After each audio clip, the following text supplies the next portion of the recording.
Good morning, all of you. In this video lecture, we'll see to evaluate line integral. Okay.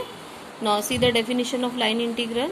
It is an integral which is to be evaluated over a curve is called as line integral. फिर से एक बार हम repeat कर रहे हैं. An integral which is to be evaluated over a curve is called as line integral. For example, C is any curve and we have to evaluate the integral over this curve C, like integration over the curve C f vector dot dr vector, or you can say integration over the curve C f vector cross dr vector. So it is called as, it is an example of line integral. Now if C is a closed curve, we will write integration, line integral like this, integration over the closed curve C f vector dot dr vector or f vector cross dr vector. So once more I am repeating, line integral, an integral which is to be evaluated over a curve is called as line integral like this. ठीक है, close curve रहेगा तो इस तरीके का symbol रहेगा, integration over the close curve C F vector dot D R vector, ये cross भी हो सकता है like this. This is an example of line integral. ठीक है. Now see in this line integral sometimes we have to evaluate a circulation. ठीक है, तो सर्कुलेशन हम लोग कैसे फाइंड आउट करेंगे, that I am telling you. ठीक है, this is the same formula is to find the circulation. आप देख रहे होंगे, बट यहाँ पे C जो रहता है वो क्लोज कर्व रहता है. सर्कुलेशन में C जो रहता है क्लोज कर्व रहता है. ठीक है, I am telling you the definition. In a fluid dynamics, एक सब्जेक्ट है fluid dynamics, there F vector represent the velocity. What? F vector represent the velocity of a fluid particle.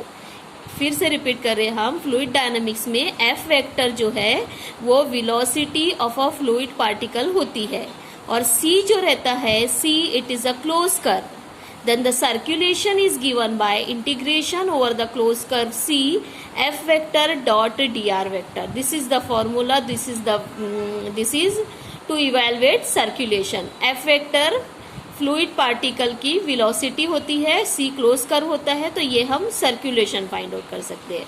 Same है, line integral ही है, लेकिन हमको रहेगा कि circulation find out करो. The process will be same. ठीक है. No see the work done. ठीक है, वर्क डन का भी आप फॉर्मूला देख रहे होंगे, integration over the curve C F vector dot dr ही दिख रहा है. तो यहाँ पे क्या रहेगा कि if F vector represent the force acting on a particle. यहाँ पे वेलोसिटी था और यहाँ पे सपोज करते हैं कि F vector it is a force acting on a particle along the curve C. If F vector represent the force acting on a particle along the curve C, then its work done is given by integration over the closed curve C F vector dot dr vector. तो हमें circulation, work done या line integral है. हाँ, एक चीज और बता दे कि लाइन इंटीग्रल जब हम फाइंड आउट करेंगे तो सिर्फ F वेक्टर ही रहेगा, ऐसा जरूरी नहीं है. A vector dot dr vector भी हो सकता है. This is also a line integral. लेकिन पर्टिकुलरली जब सर्कुलेशन है तो F वेक्टर वेलोसिटी रहेगा और यहाँ पे F वेक्टर जो रहेगा फोर्स रहेगा. ठीक है. नाउ सी, ये वाला पार्ट हमने देख चुके हैं इरोटेशनल वेक्टर में. क्या बताए थे हमने इरोटेशनल वेक्टर में कि if F vector is called as, सब हमने F वेक्टर ही फिक्स कर लिए. F vector is irrotational vector if its curl of F vector is equal to 0. You know this point, I think so. You know this point कि if F vector, curl of F vector is equal to 0, it is called, F vector is called as irrotational vector. तो यहाँ जो हमारी conservative field है यहाँ पे भी same है कि F vector is conservative if its curl is equal to 0. If curl of F vector is equal to 0, F vector is conservative. Conservative और इरोटेशनल सेम है बेटा. तो हमने क्या है बेटा कि अगर से कर्ल ऑफ F वेक्टर 0 आता है तो we can say F vector is conservative field. ठीक है. अब आपको यहाँ पे याद होगा कि if curl of F vector 0, F vector is rotational, then there exist a scalar potential phi such that F vector is equal to del phi. हम ऐसा लिखते थे, F vector is equal to del phi. तो यहाँ पे भी same होगा, if curl of F vector 0, F vector conservative, there exist a scalar potential phi such that F vector is equal to del phi. Same process है, वहां जैसा हमने पढ़े यहाँ पे भी वही है, सेम है बेटा, ठीक है। तो यहाँ पे देख लीजिए एक बार, कंजर्वेटिव का एफ वेक्टर कंजर्वेटिव है तो there exist a scalar potential phi such that F vector is equal to del phi. यहाँ पे एक एक्स्ट्रा की चीज है बेटा कि work done by F during the displacement from the point A to the point B is given by work done is equal to phi of A minus phi of B. Conservative vector field की बात कर रहे हैं बेटा कि F vector conservative है अगर से, तो we can say there exist scalar potential phi such that F vector is equal to del phi. जैसा हमने ये रोटेशनल में करे थे वैसे ही हम यहाँ पे करेंगे, यहाँ पे फाई फाइंड आउट हो जाएगा। लेकिन अब यहाँ पे वर्क डन, इससे हम लोग इस फाई से हम लोग वर्क डन भी फाइंड आउट कर सकते हैं, जो कि एक्स्ट्रा का पार्ट है, वहां नहीं था। यहाँ पे क्या है, work done by F during the displacement from the point A to the point B is equal to work done is equal to phi की value at B minus phi की वैल्यू एट ए, ठीक है। तो ये conservative vector field में आप work done भी find out कर सकते हैं। ए और बी आपको गिवन रहेगा, phi of B minus phi of A. तो हमने यहाँ पे क्या क्या देखे बेटा, लाइन इंटीग्रल देखे, ये देख लीजिए आप। उसके बाद सर्कुलेशन देखिए, सर्कुलेशन में एफ वेक्टर है, velocity of a fluid particle and C close curve है। वर्क डन देखे है, वर्क डन में एफ वेक्टर जो है it is a force acting on a particle है, ठीक है। और कंजर्वेटिव वेक्टर फील्ड की हमने बात ऐसी बताई है कि हमने वहां पे इरोटेशनल पे पढ़े थे कि अब कर्ल ऑफ एफ वेक्टर 0 होता है तो एफ वेक्टर इरोटेशनल होता है और there exist phi such that F vector is equal to del phi. यहाँ पे भी ऐसा ही होगा बेटा, अगर से कर्ल ऑफ एफ वेक्टर 0 होता है तो एफ वेक्टर को हम कंजर्वेटिव बोलते हैं and there exist scalar potential phi such that F vector is equal to del phi, ठीक है। लेकिन यहाँ पे एक एक्स्ट्रा है कि अगर से हमको वर्क डन इस सिचुएशन पे फाइंड आउट करना है तो work done by F during the displacement from the point A to the point B, आपको ए और बी गिवन रहेगा और यू कैन से कि work done is equal to phi की value at the point B minus phi की value at the point A. This is nothing but work done, ठीक है। तो ये इतना आपको करना है। Now see the question, how we can find the how we can solve the line integral. Now see the question.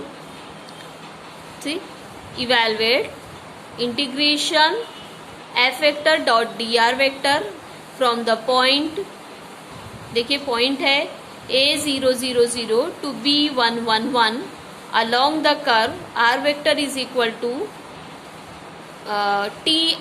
I t plus j t square plus k t cube given f vector is equal to x y i minus z square j plus x Y z के, ठीक है। अब यहाँ पे ध्यान से देखेंगे कि हम पर्टिकुलरली क्वेश्चन को कैसे सॉल्व करने वाले हैं, ठीक है।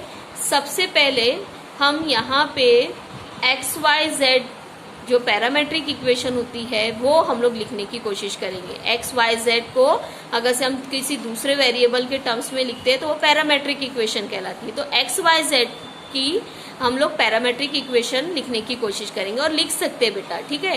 ये देखिए हमको क्वेश्चन में sometimes it will be given to you directly और नहीं गिवन है तो हमको क्वेश्चन में कहीं ना कहीं होगा, ठीक है। देखिए क्या कैसे हमारे पास है, हमको पता है आर वेक्टर की वैल्यू है, यहाँ पे देखिए I T J T square K T cube, ठीक है। R vector is also equal to होता है X I plus Y J plus Z के, ठीक है। So from this to the value of X is T, the value of Y is T square and the value of Z is T cube, see, ठीक है। Parametric equation X Y Z की हमारे पास आ गई। अब हमारे पास T की लोअर वैल्यू और टी की अपर वैल्यू क्या होंगी ड्यूरिंग द इंटीग्रेशन, ये हम लोग देखने की कोशिश करेंगे। तो इसको भी हम लोग यहाँ से लिख सकते हैं। It is not given in the question, तो हम लोग क्वेश्चन डायरेक्टली नहीं गिवन है, इनडायरेक्टली गिवन है। देखिए a है 0 0 0, but what is this 0 0 0? It is the value of x y and z, ठीक है। It is the value of x y z। Now we want, ये लोअर लिमिट है x y z के terms में, हमको t की lower limit चाहिए। तो हम लोग क्या करेंगे, देखिए x means t, y means t square, z means t cube. So see from these two it implies the lower limit for t is equal to 0. Similarly b is the upper limit और ये जो 1 1 1 है बेटा ये x y z के terms में है और एक्स वाई जेड मतलब t, t square, t cube.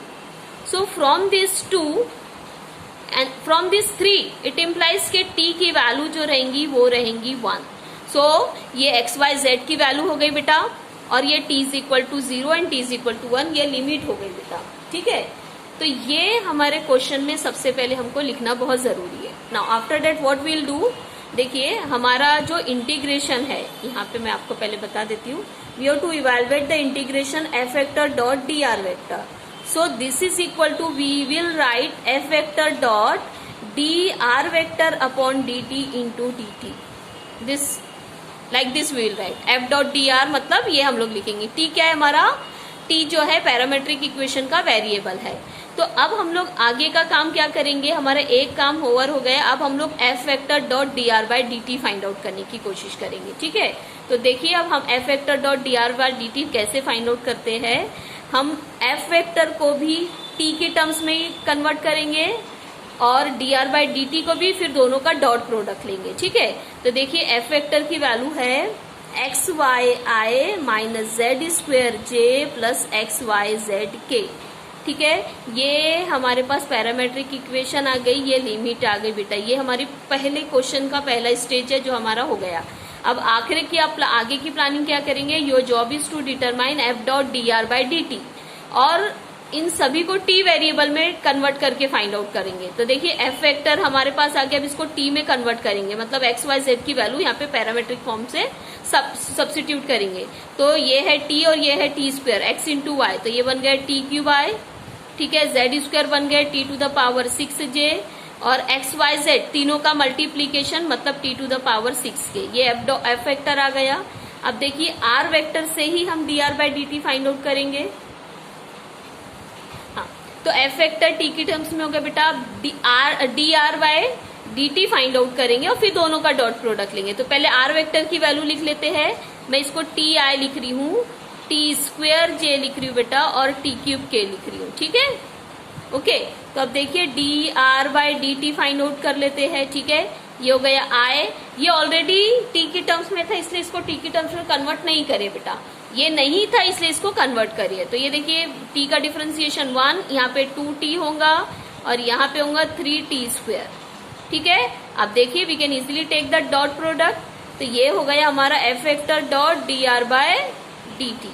ठीक है, एफ वेक्टर की वैल्यू सब्स्टिट्यूट करिए, t cube i minus t to the power 6j t to the power 6k. ये एफ वेक्टर की वैल्यू हो गई. अब d r by d t के देखिए आई plus 2tj plus 3t square के. अब ये दोनों का डॉट प्रोडक्ट ले लेते हैं. ठीक है, क्या हो जाएगा, आई का कोफिशिएंट मल्टीप्लाई करिए, फिर j का, तो 2t तो minus 2t to the power 7 हो जाएगा, और k का कोफिशिएंट करेंगे तो 3t टू द पावर 8 आ जाएगा. तो like that we can find F vector dot D r by d t. तो आपको ध्यान रखना है, सबसे पहले इसमें पैरामेट्रिक इक्वेशन चाहिए जो कि हमारे पास आ गई है. क्वेश्चन में गिवन है तो डायरेक्टली लिख लीजिए, नहीं गिवन है तो फाइंड आउट करेंगे. यहाँ आर वेक्टर से हमने आर वेक्टर टी के टर्म्स में दिया था तो x Y z find out करे. ये ए और बी गिवन था तो इससे लिमिट, ये this is limit of integration बेटा. ठीक है, उसके बाद F vector dot D r by d T हमको फाइंड आउट करना है. तो पहले हमने एफ वेक्टर को टी की टर्म्स में ट्रांसफर किए, फिर आर वेक्टर तो ऑलरेडी था, बस उसका डिफरेंशिएशन लेके डॉट प्रोडक्ट ले लिए. Now see we have to find this integration F dot D r by d t, and this can be written like this. We can write over the curve C like this. ठीक है, so now I am telling you here. देखिए ये हमारा आ गया है बेटा, ये हमारा आ गया है. ये देखिए ये जो हमने फाइंड आउट किए थे ये यही है. ठीक है, चलो आपको यही इधर ही बता ही देते हैं, नहीं तो आपको समझ में नहीं आएगा. ठीक है, हमको फाइंड आउट करना है integration F vector dot D R vector, and this is nothing but F vector dot D r by d T होता है. ठीक है, अब यहाँ पे हमारी लिमिट क्या है, ये देखिए हमारी लिमिट है 0 to 1, तो यहाँ पे हम लोग लिख लेंगे 0 to 1. सॉरी यहाँ पे डी टी लिखना था. अब ये एफ डॉट डी आर कितना आया है, ये देखिए T cube minus 2t to the power 7 plus 3t to the power 8 and D T. Now we'll integrate it and we can get the answer. T cube का integration T to the power 4/4, T to the power 8/8, T to the power 9/9 between 0 to 1. ठीक है, upper limit रख लीजिए 1/4, ये हो जाएगा 2/8, ये हो जाएगा 3/9, क्योंकि t की जगह 1 रख रहे हैं। लोअर लिमिट 0 रख दीजिए। इसको कैलसी से आप लोग सॉल्व कर लीजिए। द आंसर विल बी, ये देखो ये 1/4 आ रहा है, ये दोनों कैंसल, तो it is 1/3। Like that we can solve the integration. ठीक है, ओके। होप सो कि आप सभी को समझ में आ गए हैं। नेक्स्ट वीडियो में मैं अगला क्वेश्चन सॉल्व करके आपको बताती हूँ। ठीक है, ओके, बाय बाय, अल्लाह हाफिज। Will stop now.